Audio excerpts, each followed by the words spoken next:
Hey everybody, today I am going to be reviewing The Matrix Resurrection. This is written and directed by Lana Wachowski. What do you say about The Matrix, really? I mean, for people of my generation, it was a landmark of blockbuster movie making, and it is honestly one of my favorite movies, genuinely. I think it's the kind of movie that, like, if you get what it is, you're really going to be on board with it. There are always people that, tend to scoff at it, and they do see it as a very simplified version of simulacra and simulation, a fun-sized, very easily palatable version of that is explored in a more cerebral, more unique way, and maybe other films that are more art house, and all of that is valid, but yet I don't really care. I think that this works brilliantly for what it is. Yes, simplified, but balanced in a way that feels really, really kind of perfect for the type of movie that it is. It found a way to kind of balance the philosophical binding of everything while also mixing in action and sci-fi adventure in a way that just really, really worked. And I think, honestly, the key to it was the simplicity when it came down to it in the very first film. The other two films in the franchise, whatever, I kind of write them off. I do get a kick out of parts of the second film, Matrix Reloaded, just as long as I can fast forward through a lot of the word salad exposition, just because it really disrupts the energy and it just clogs down the pacing of everything. There is a lack of physicality and perhaps tonally moving too far into the cartoonish aspects of things, and yet there's still enough there. It had interesting set pieces and it had a sense of camp to it, especially in that freeway chase, which is, very silly, very cartoony, and yet it had an energy to it that I still to this day respond to. And the third film, Revolutions, I haven't seen that film probably since, I want to say maybe like 2008. I try to keep it that way. It was just depressing in every way, in aesthetic, in mood, and when I think about it, in my memory, I just remember like the color of mold. And I did worry a little bit coming into this one that I would have to remember a lot of what happened in that third film. Of course, I know the basic plot points of Neo dying and all of that, but I worried that I would need to know a lot more or remember a lot more. And thankfully, you don't really need to, because don't worry, this movie is going to show you tons of flashbacks where, a lot of the key images from the original films are going to help orient you into this world to a degree. But okay, Resurrections. I saw it very recently, as in today, so this is really an initial response here. But just from an initial reaction, wow, it's really baffling. I didn't care for it. I'm just gonna, say that right away, and yet it was fascinating. Like, I didn't like it. Things about it really pissed me off, and yet I wouldn't mind seeing it again. And I'm not really that surprised by it, just because since the original Matrix, that kind of has been my relationship little by little with the Wachowskis. Just, obviously their films are very full of camp, and they have kind of a strange tone, often very awkward pacing. And there can be charming and eccentric things to that at times, and yet it never really does come together for me. But I still find those other parts of it, somewhat fascinating. Over the summer, I did review Space Jam: A New Legacy, the LeBron James vehicle, and you might be wondering why I'm bringing that up. Well, it's because while I was watching this movie, I did think about Space Jam quite frequently, which is not to say that this film is as bad as Space Jam, because it's not, at least to me. I would watch this any day over Space Jam. But what was Space Jam 2, really? It was, looking at an original film that capitalized on an idea that was marketable with a certain formula. They say, oh, look at that.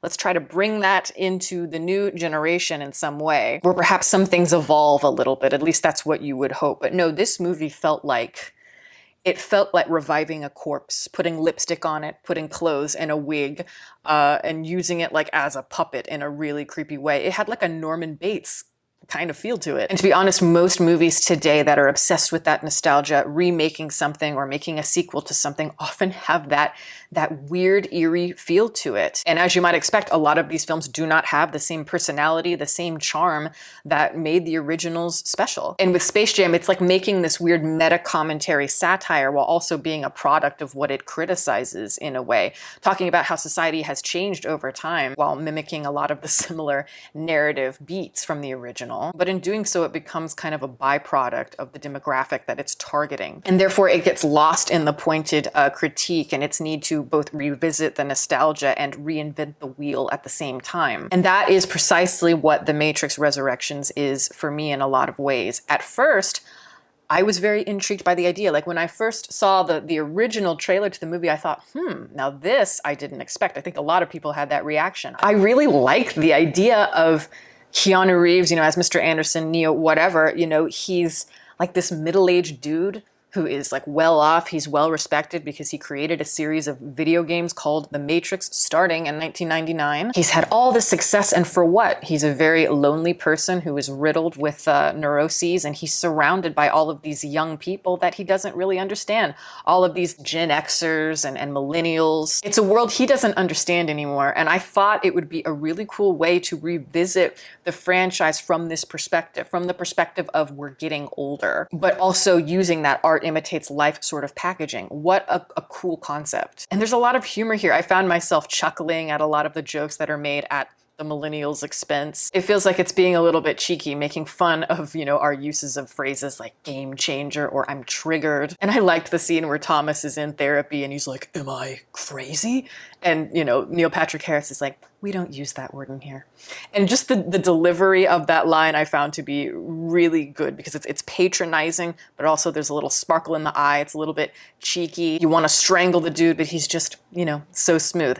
Excellent line delivery. And yeah, I don't know. I found the humor of it and the humor of that delivery quite funny for a while. And I genuinely thought that at least some of the ideas had some really thought-provoking things going on there. You know, they're swirling around, not really arriving to much, but you know, there's enough there for me to go, oh, you know, that's really cool there. You are seeing the world through Keanu's jaded eyes, and you're also seeing the old world and the romanticism of the old world through nostalgia by my own generation, and that is represented here by new characters. So we kind of have two perspectives. And also, as this film is progressing, we're also retreading a lot of the narrative beats of the original film. So it's almost as if they're both going on simultaneously. Because when it comes down to it, what is this film? At least to me, it felt like this was Lana Wachowski looking in the mirror, so to speak, and dealing with her own existential crisis of who am I? It's like, what am I without the Matrix? Because people always associate me with that because it is considered to be my magnum opus. So at times, maybe I kind of resent that. You know, maybe I'm sick of all these fucking hipsters coming up to me asking me about free will versus destiny. Just let me live my life in peace. That's the feeling that I get here. And it really does feel like, you know, obviously a lot of the times our creators live vicariously through their characters, and here it feels very much like Lana is in her midlife crisis, as is Neo, and she's trying to find who she is by deconstructing said magnum opus. But in doing so, there's something a little bit strange about that. It's as if she is frantically kind of searching for who she is as a way to justify her physical existence today. And I do think in the right hands, that concept can work. It's really, really hard to do. But also, like the second Space Jam film, by, you know, retreading said tropes of the original film, it only highlights the sad nature of filmmaking today, or I should say mainstream filmmaking today. So you could look at the lack of energy and the lack of aesthetic in this film as part of the commentary, part of the point of how things have changed, and therefore we need a reason to readapt and change things to make a better world. But then there's another part of me that feels like it's trapped by its own hypocrisy. Because again, like I feel about so many movies, like I've talked about this year, that are remakes, rehashes of original works, this only highlights how good the original was. The original had so much about it that was memorable. It had memorable set pieces, it had tension, it had wonderful characters like Cypher, perhaps my favorite character in all of The Matrix. But, you know, ultimately it was a simple idea with very trippy kind of meta monologues a la Alice in Wonderland that are swimming at the surface. But ultimately, again, it's very cohesive and very simple. And it reinforces the concept of hope within us all in a way that gives me chills to this day. I think the finale and the climax of the original Matrix is just fantastic. But this film, by contrast, is rarely building tension in an interesting way, and there's very little that is really distinguishable, that sets itself apart. You know, stuff that really feels like it would look good for a movie trailer. There's no rise and fall, there's no light and shade, no grand set pieces that you can really marinate in and really use in a spectacular fashion where you remember it years later. Movies today feel very much like montages that you just kind of go through the motions, and they're very sleek, and it's like tags are hanging off of them, like a Silicon Valley video presentation that is being given by some young hip entrepreneur. But this film has nothing about it that is interesting at all from an aesthetic standpoint, nor do the action scenes stick out in any way. There's no sense of physicality at all. At times while I was watching a lot of the fight sequences, it came off like some low-budget indie movie. Continuity of framing isn't really that strong when it comes to the editing, and everything is shot in close-up practically, so there's no real cohesion to anything, no grit, no gravitas. And once you get to the halfway point of the film, maybe even slightly before it, it starts to really become a slog for me. The exposition, like I said before, it can be fun and cheeky, and I do find a lot of what they're saying to be interesting just on a basic level in that meta context, but I do think that dialogue works better when it's not taking itself so seriously. I don't want to say like in The Matrix Reloaded, because that is not a good film, but it did work, I think, a little bit better than this. When I'm watching Reloaded, am I listening to what they're saying? Half the time, no. I'm zoning in and out, but it's not really that important that you're listening to what they're saying, and I think that's the key. You can kind of go along with it and buy into it as a cartoon and recognize that the exposition isn't absolutely key to the understanding of it, but it's more part of the humor. Whether it works or doesn't is up for debate, but there is at least that to it. But here it is so integral to the plot, and I just found myself kind of zoning out once I didn't feel like I connected to it. So while we are retreading all of these different plot points from the original films, and we're deconstructing them to discover a piece of our identity that we've lost somehow, or maybe that we never really discovered, Wachowski decides to kind of shift the focus of this movie more to the love story between Neo and Trinity, which, I don't think anyone really cared about that point of it that much. I would say in the original film, while I think the hero's journey is utilized really, really well, overall, that's maybe the weakest part of the climax for me is the emotion, the lack of emotion in that justification between Neo and Trinity. It always felt slightly unearned in the original film, and, I didn't really gain much from the relationship in the other two films. So bringing that in here when it was already a bit underdeveloped, I don't know, it doesn't really make sense to me. It just felt a little bit lazy and misguided, but at first at least, I'm willing to buy into it and at least just see where it goes.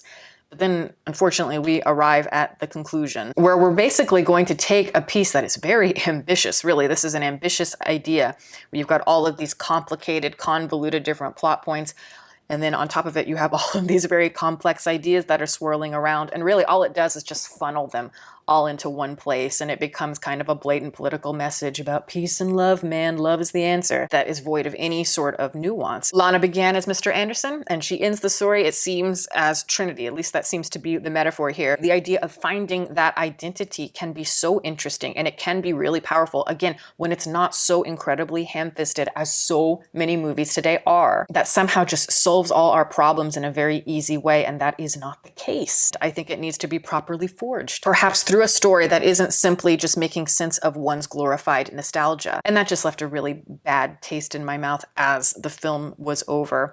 And, there's a lot of things going on with this film that I have problems with. As I said, it needed desperately to be aesthetically interesting in some way. It needed scale, it needed physicality, it needed sense of plunging you back into a world like, whoa, here we go again, and yet something is off about it. But yeah, it felt like a made-for-TV movie. And I have to say, most blockbuster movies do give me that feeling nowadays. Now, do I recommend the movie? No and yes. I think that if you are a Matrix fan, this might really either piss you off or you may find things in it that you like, but I do think it's at least fascinating and worth your time to at least just give it a chance. The basic concept of it, as I said, is really cool. I love the meta exploration of one's identity just as a concept, and it really could have been cool, and it just fell so short for me, and that is very frustrating. You think you're reaching some sort of enlightened mindset, but at the same time, you're kind of simultaneously self-sabotaging the creative work. And it becomes, again, a product of what it is criticizing to me. And no matter how many cool ideas you have, and no matter how many cool ideas are possible, they have to ultimately be presented in a way that isn't like half-baked propaganda. But yes, I can't get that image out of my head of like Norman Bates, like dressing up the corpse of his mother. There's just such a strangeness to the way that we revive these stories and try to analyze them in such a way and create something new out of them. It feels very strange, misguided, distorted, but I can't help but be fascinated by it. So, you know, make of that what you will, see it if you want to, whatever. But that is the video. Thank you guys so much for watching. I'm going to plug my website as always. It is deepfocuslens.com. I am an artist and I do commission portraits and I sell prints of my work. If that is something that you're interested in, you can always go to the website below. And if you have a question about a commission or a print, you can always email me. My email is in the description box below as well. Also, I want to give a shout out to my patrons who have been wonderful. Thank you guys so much for all your support. If you are interested in becoming a patron, the link for that is below, as well as the rest of my social media information. You can watch more videos here and you can subscribe if you'd like. Catch you next time.